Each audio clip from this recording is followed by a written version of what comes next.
बिस्मिल्लाहिर्रहमानिर्रहीम। नाज़रीन अस्सलाम वालेकुम। नाज़रीन मैं हूं आतिफ आरिफ और आप देख रहे हैं मेरी राय चैनल। नाज़रीन इमरान खान का ताज़ा पैगाम सामने आ गया और दूसरा पाकिस्तान का जो हालात हैं, कपास, गंदम, चावल, इसकी पैदावार कम होने का इंकशाफ, और दूसरा अमेरिका ने पाबंदियों की गूंज जो है वो शुरू हो चुकी है। क्या पाकिस्तान इसका मुतहम्मल हो सकता है? जो हमारे हालात हैं, सबसे पहले बात करेंगे कि इमरान खान का जो ताज़ा पैगाम आया है उससे बात शुरू करते हैं। इमरान खान ने कहा ये चाहे जितना ज़ोर लगा ले, मैं इनकी फसाइयत के आगे ना पहले झुका था ना अब झुकूंगा। अदारों का फोकस अपने काम और दहशतगर्दी रोकने की बजाय पीटीआई पर क्रैकडाउन, मीडिया, जेलें और अदालतें कंट्रोल करने पर है। इमरान खान का ये पैगाम आया है सामने। इमरान खान का कहना था कि पाकिस्तान के तमाम मसाइल हकीकी अवामी नुमाइंदों के जरिए हल हो सकते हैं।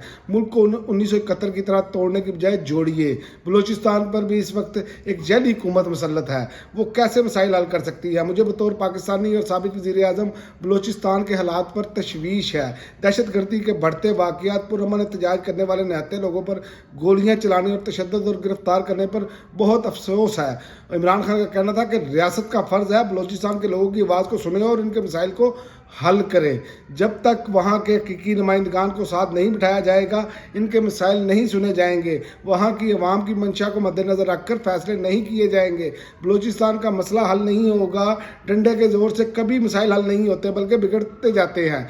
फार्म 47 के ज़रिए मुसल्लत की गई अर्दली हुकूमत हर महाज पर नाकाम है।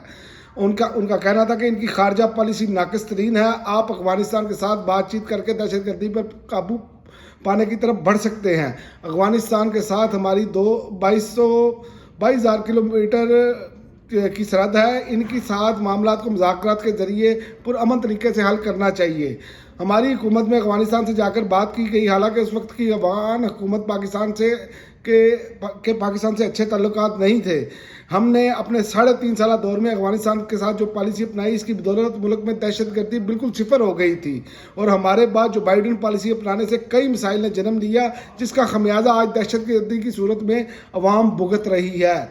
और उन्होंने कहा कि इनकी गैर संजीदगी का अंदाज़ा इस बात से लगा लें कि ना पीडीएम दौर में और ना ही अब एक दफ़ा भी वज़ीर ख़ारजा ने अफगानिस्तान का दौरा किया और ना कोई मुनासिब सफारती कोशिशें की गई। 26वीं आईनी तरमीम के बाद अदलिया का निज़ाम मुकम्मल तौर पर तबाही का शिकार हो चुका है। 9 मई के झूठे के मुकदमात में मेरी ज़मानत कबल अज़ गिरफ्तारी का केस कई माह के बाद लाहौर हाई कोर्ट के बेंच ने सुनना था, मगर वो बेंच ही टूट गया ताकि इन केसेस को मजीद खींचा जा सके। तोशा खाना का मुकदमा जिसमें जेल ट्रायल हो रहा है, इसकी समाअत बगैर कोई वजह बताए रोक दी गई।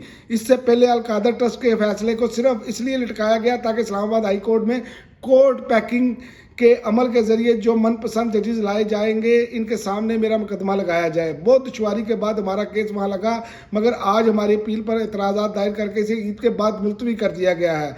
इन सब से वाज़ेह है कि अर्दली हुकूमत का मकसद मुझे हर हाल में जेल रखना है, क्योंकि मुझे भी मेरे मुकदमात को मेरिट पर सुना जाता है तो वो ज़मीन बोस हो जाते हैं। अगर मेरे मुकदमात इमरान खान कह रहे हैं मेरिट पर सुना जाता है तो वो ज़मीन बोस हो जाते हैं। ये सब एक फ़िक्स मैच है जो एक मुनज़्ज़म सूबे के तहत खेला जा रहा है। तो ये देखें कि इमरान खान ने तमाम तर हालात पर उनकी गहरी नज़र है और सब कुछ उन्होंने बयान कर दिया, ये होने क्या जा रहा है और ये कर क्या रहे हैं। इमरान खान इनकी तमाम चालों से आगाह ज़रूर है इस हुकूमत की, लेकिन याद रखें कि बाहर जो लीडरशिप बैठी है उस पर सवालिया निशान है, क्योंकि इमरान खान का अब ट्विटर भी पैगाम जो है उस तरह नहीं चल रहा जिस तरह इमरान खान का ट्विटर अकाउंट चलता था। तो ये भी एक सवालिया निशान है, क्या बाहर की क़यादत इस पर बज़िद है कि इमरान खान का ट्विटर अकाउंट खामोश हो। लेकिन आप एक चीज़ देखें कि एक तरफ से डिमांड की जाती है कि पीटीआई ये कर ले, इमरान खान ये कर ले, लेकिन दूसरी जानिब से पूरा प्रोग्राम है कि तुन के रखो इनको। तो ऐसे मामलात नहीं चलते, ऐसे मामलात जमूद का शिकार हो जाएंगे, ठहराव का शिकार हो रहेंगे और पाकिस्तान नीचे की तरफ जाएगा। ये इनको समझ नहीं आ रही। मैं आपके आगे चल के आपको बताता हूँ कि पाकिस्तान नीचे किस तरह चला गया है। मैं सिर्फ आपको, ये ज़रूरी मुल्क है पाकिस्तान, उस हवाले से बता रहा हूँ कि कपास, गंदम, गन्ना, चावल और मकई की पैदावार में कमी होने का इंकशाफ है। ये बात मुफ्ता इस्माइल ने कही, जो नून लीग के साबिक वज़ीर ख़जाना भी रहे हैं। उन्होंने कहा एक्सपोर्ट वियतनाम के बराबर थी, आज वियतनाम की एक्सपोर्ट $380 अरब के बराबर है ہم بچوں کو تعلیم نہیں دے سکتے, ہمارے 2.70 کروڑ بچے اسکولوں سے باہر ہیں, صحت کی سہولیات نہیں دے سکتے, بجلی مہنگی ہے, ٹیکسز زیادہ ہیں, دنیا بھر میں ایکسپورٹ پر ہمارا ٹیکس زیادہ ہے, گیس مہنگی ہے اور بجلی بھی مہنگی ہے. تو یہیں سے آپ اندازہ لگا لیں. اور کپاس کا جو کاشتکار کا جو ہم نے حال کیا ہے, گندم ہماری جو ہے زرعی ملک ہونے کے باوجود کم باہر سے منگوانی پڑتی ہے, چینی ہمیں باہر سے منگوانی پڑ رہی ہے, کپاس جس کا ٹیکسٹائل انڈسٹری کا انحصار اس پر ہے اور ہماری تقریباً $20 ارب کے قریب ایکسپورٹس ہیں.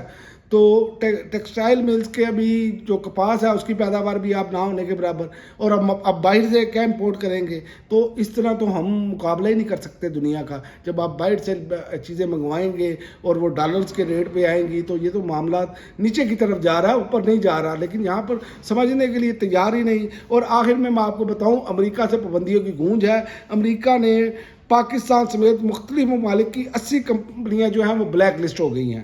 پاکستان, چین, ایران, امارات اور جنوبی افریقہ اس میں شامل ہیں. اور یہ میں آپ کو بتا دوں کہ یہ وہ ممالک ہیں. چین ان کو کوئی مسئلہ نہیں ہے, ایران پر پہلے بھی بہت ساری پابندیاں لگی ہیں, وہ سروائیو کر رہا ہے. شام کا معاملہ بھی جو ہے وہ اور ہے, اور جنوبی افریقہ کا معاملہ بھی اور ہے. کیا پاکستان یہ افورڈ کر سکتا ہے؟ کیا ہاں ہے پاکستان کی خارجہ پالیسی, یہی بات عمران خان نے کی ہے, یہی بات اب سامنے نظر آ رہی ہے. تو لہذا ہمارا فوکس جو ہے نا, جب تک اندرونی سیاست سے نہیں نکلتا, ایک دوسرے کو یہ خاص کر پی ٹی آئی کو دبانے پر سے نہیں ہٹتا, اس وقت تک یہ ملک کے حالات بہتر نہیں ہو سکتے. جو مرضی کر لے, 3 سال ہو گئے ہیں, انہوں نے پورا زور لگا لیا ہے لیکن کچھ نہیں ہوا. تو لہذا آگے بھی ہوتا ہوا نظر اس لیے نہیں آ رہا کیونکہ یہ اپنی پالیسی بدلنے کے لیے تیار نہیں, اور اس کا نقصان جو ہے پاکستان اور پاکستانی عوام کو ہے, اشرافیہ کو نہیں ہے. انہوں نے تو بھاگ جانا ہے, ان کا تو سب کچھ باہر ہے. لہذا یہ سوچنا چاہیے اس حکومت کو کہ پاکستان ہے تو سب کچھ ہے. اب تک کے لیے ناظرین اتنا ہی, اگلی ویڈیو تک اجازت دیں. اللہ حافظ.